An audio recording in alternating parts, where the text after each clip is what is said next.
débiles que se caracterizan porque se rompen usando este nivel de energía. Son A y B, son 1 y 0.1 kilocaloría por mol. ¿Sí? O sea, la diferencia entre un enlace débil y un enlace fuerte es simplemente cuántas kilocalorías se necesitan para romperlo. ¿Ok?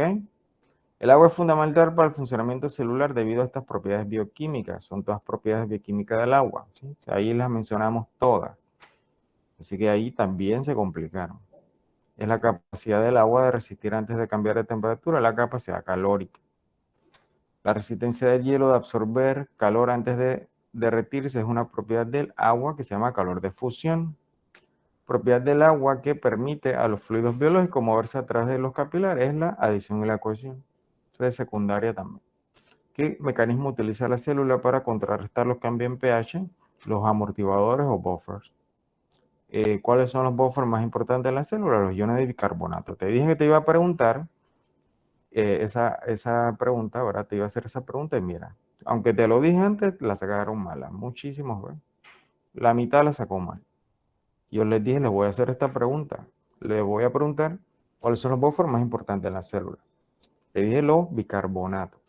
Aquí pusieron iones de fosfato, que yo ni me acuerdo haber mencionado eso. Ácido carbónico menos porque eso es un ácido. ¿Sí? Entonces, pues no sé. Enzima antioxidante que toxifica el radical anión superóxido es la superóxido dismutasa.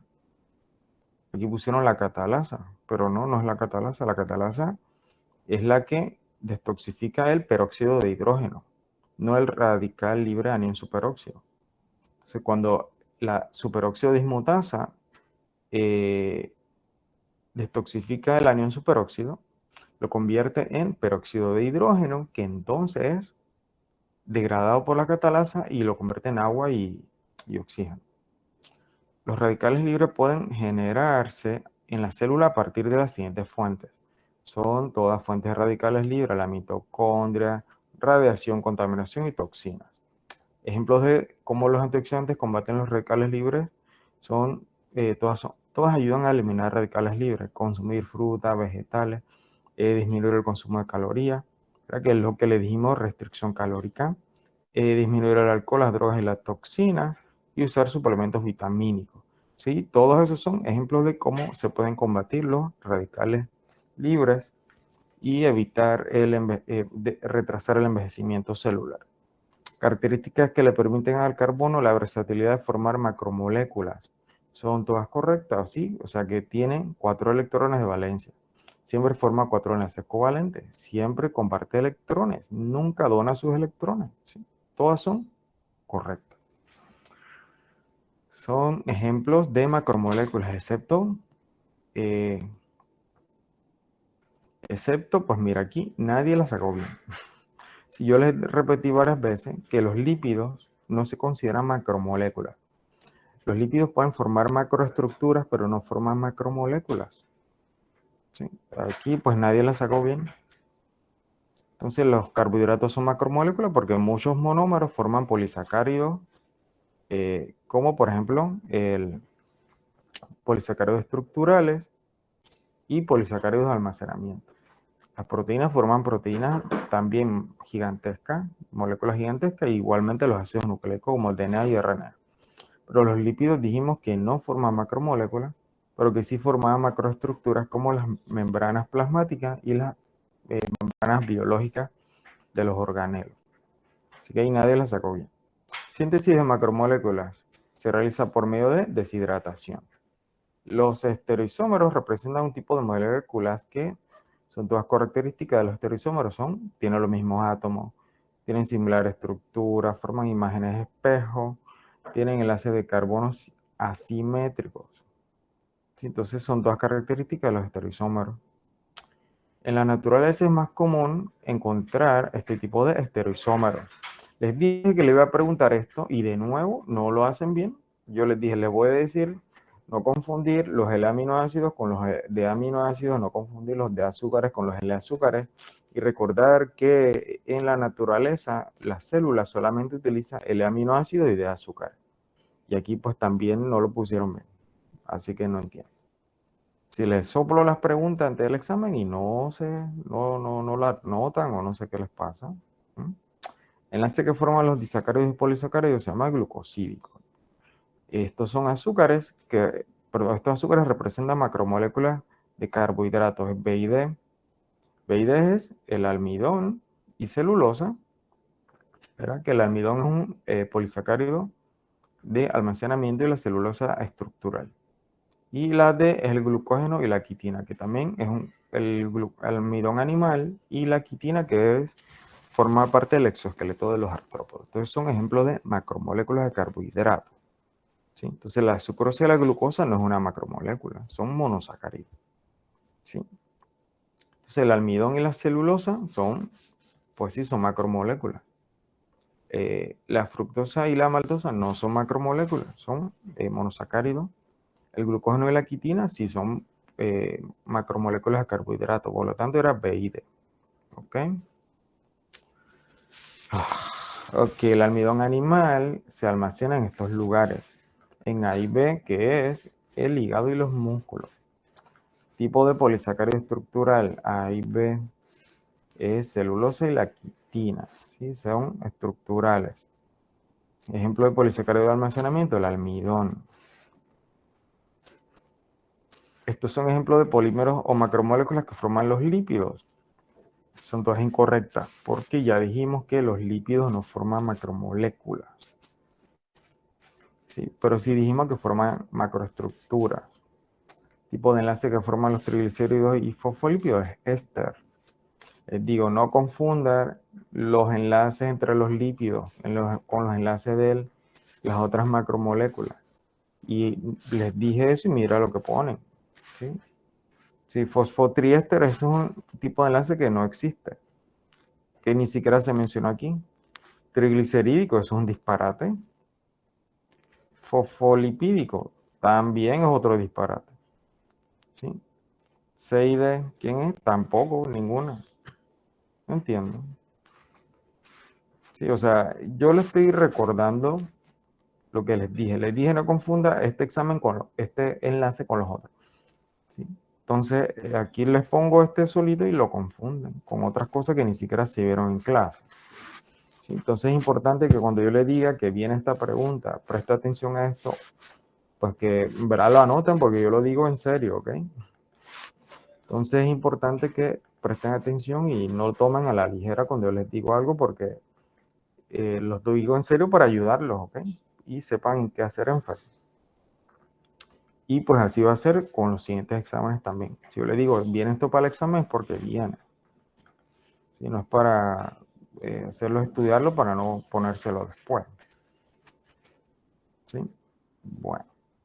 Tipo de enlace que forman el colesterol y los esteroides son todas incorrectas. ¿Verdad? Porque estos tipos de enlaces no son los enlaces que forman ellos. ¿Sí? Simplemente el colesterol y los esteroides forman enlaces covalentes, pero no forman un tipo de enlace especial como los triglicéridos y los fosfolípidos, que es un enlace éster. Tipo de grasas que son sólidas a temperatura ambiente son las B y D, que son las saturadas, y las que no tienen enlaces dobles. ¿Okay? Si no tiene enlaces dobles, pues eso quiere decir que es saturada. Y si es saturada, quiere decir que no tiene enlaces dobles. Esto es como, ¿verdad? Repetir de qué color es el cabello blanco de Napoleón, como quien dice. Entonces era B y D. Tipo de ácidos grasos que necesitan ser consumidos en la dieta, el omega 3. Enlaces de lípidos presentes en la membrana plasmática de células cardíacas, excepto la cardiolipina. Ya había dicho que venía lo de la cardiolipina y mira, no lo pusieron. Fosfolípido presente en la membrana mitocondrial interna y en la membrana celular de las bacterias es la cardiolipina. De nuevo la cardiolipina. Los lípidos de membrana se diferencian de los triglicéridos en que contienen A y C, que ácidos grasos y grupo fosfato, ¿verdad? Tienen dos ácidos grasos y un grupo fosfato. Esa es la diferencia entre los fosfolípidos y los triglicéridos. Esta característica de los fosfolípidos le permite formar membrana espontáneamente. Es que son moléculas anfipáticas. Sí, o sea, ¿qué quiere decir? Que tiene por un lado que es la cabeza polar y tiene que es hidrofílica y la parte de los ácidos grasos que es hidrofóbica. Sí, entonces, anfipático. Tipo de lípido caracterizado por tener 4 anillos de carbono fusionados. son todas correctas. Los esteroides, testosterona, estrógeno y el colesterol. Pues no sé qué les pasó. Si recuerden que los esteroides incluyen testosterona, estrógeno y colesterol. ¿Sí? Por lo tanto, son todas correctas. Y todas tienen 4 anillos de carbono fusionados. Lípidos presentes en membranas celulares animales, pero ausente en plantas, el colesterol. Complejo de proteínas y lípidos que transportan colesterol y triglicéridos en la sangre son las lipoproteínas. Tipo de molécula transportadora asociada a las enfermedades vasculares, el LDL, el colesterol malo de baja densidad. Las características que forman las ceras son todas correctas. El hígado sintetiza colesterol y hormonas sexuales. Al aumentar el consumo de carnes rojas, tendría este efecto. VID, arteriosclerosis y aumento en LDL. Si usted come mucha carne roja y productos animales, le va a subir el colesterol y, ¿verdad? Como dijimos aquí, y también le puede causar arteriosclerosis. Si lo hace de una manera, ¿verdad? Digamos, muy seguida o casi todos los días. O a largo plazo. Las proteínas son el grupo más diverso de macromoléculas porque ejemplifican estas funciones, son todas correctas, son todas funciones de las proteínas. Por aquí parece que llegó alguien. Ok, seguimos. Los monómeros que forman las proteínas son llamados aminoácidos. ¿Quién sigue acá? Tipo de enlace que forman aquí es monómero, ¿ok? De proteínas al unirse al enlace covalente del hilo peptídico, enlace peptídico. La estructura primaria de las proteínas está determinada por enlaces covalentes. Aquí que pusieron son todas correctas. Puente de hidrógeno no es el puente de hidrógeno el que determina la estructura primaria, ni las interacciones hidrofóbicas, ni los enlaces iónicos, y por lo tanto no todas pueden ser correctas. La estructura primaria de las proteínas se caracteriza por, todas son correctas. El primer aminoácido está expuesto con su grupo amino. El último aminoácido está expuesto con su grupo carboxilo. Pueden ser de variedad ilimitada y pueden tener hasta 20 aminoácidos diferentes. Son todas correctas. La estructura secundaria de las proteínas se caracteriza por, todas correctas. Tienen hélice alfa, tienen láminas beta, paralela y antiparalela y se mantienen por puente de hidrógeno. Entonces todas son correctas, no entiendo. Los múltiples y complejos dobleces que forman la estructura terciaria se mantienen por, todas son correctas, enlaces covalentes, puente de hidrógeno, interacción hidrofóbica y enlace iónico. Típicamente en la estructura terciaria de una proteína, los aminoácidos hidrofóbicos se acomodarían hacia adentro o sea hacia el centro de la molécula. No puede ser hacia afuera porque afuera de la molécula hay agua y ellos son hidrofóbicos. ¿Sí? En el sitio activo, pues eso no tiene sentido. Junto a los aminoácidos hidrofóbicos, pues eso tampoco, porque eso no lo determina, no es determinante de dónde se van a acomodar. Y son todas correctas, pues serían un disparate. La célula puede hacer modificaciones posttraduccionales. Entonces aquí, de nuevo, usted ve que es una pregunta que usted simplemente analiza la pregunta. Sí, es una pregunta relativamente sencilla, pero hay que analizarla un poquito. Entonces, por eso digo que no es que todo es memoria. Y tampoco es que a lo mejor durante el examen usted le va a dar tiempo de ir y buscar la respuesta a esa pregunta, porque no la va a encontrar. Necesita entender la pregunta para poder identificar la respuesta. Entonces, si no está leyendo bien o no estudió suficiente, pues entonces pues no la va a poder responder. ¿Sí? La célula puede hacer modificaciones posttraduccionales para cambiar la conformación proteica y activarla o modificar la función como agregar. Son todas correctas. Agregar, por ejemplo, fosfatos, azúcares, grupos funcionales y otros enlaces covalentes. Son todas correctas. Sí, por eso una proteína puede ser modificada por modificaciones posttraduccionales, incluye pues algunos de estos grupos funcionales y muchas otras tipos de modificaciones.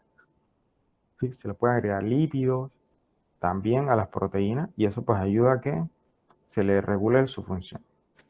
Cambios en el pH, sales y temperatura pueden desnaturalizar, aquí es desnaturalizar la proteína mediante estos mecanismos, excepto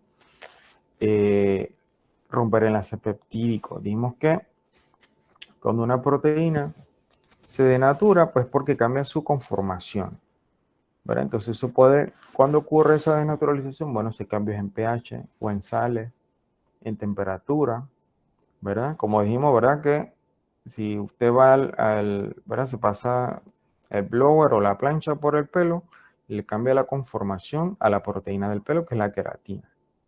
Pero ahí no se está rompiendo los enlaces covalentes ni los peptídicos, simplemente está desnaturalizando la proteína. Y luego a la semana vuelve y se le reencoge el pelo, se le encoge porque ya, ¿verdad? Es un proceso reversible, ¿no? Aquí. Las chaperonas moleculares y chaperoninas ayudan en el plegamiento de las proteínas en estas funciones excepto. Si recuerden, cuando hay excepto, esto significa que todas son correctas menos una. ¿Ok? ¿Por qué el excepto es plegamiento espontáneo? Bueno, porque si una proteína tiene plegamiento espontáneo, pues no necesita chaperonas y chaperoninas. ¿Sí? Entonces, por lo tanto, las chaperonas moleculares y chaperoninas ayudan en el plegamiento de proteínas en estas funciones. ¿Qué funciones? Bueno, para que no interactúen con otras macromoléculas, que no interactúen entre aminoácidos del péptido, ¿verdad?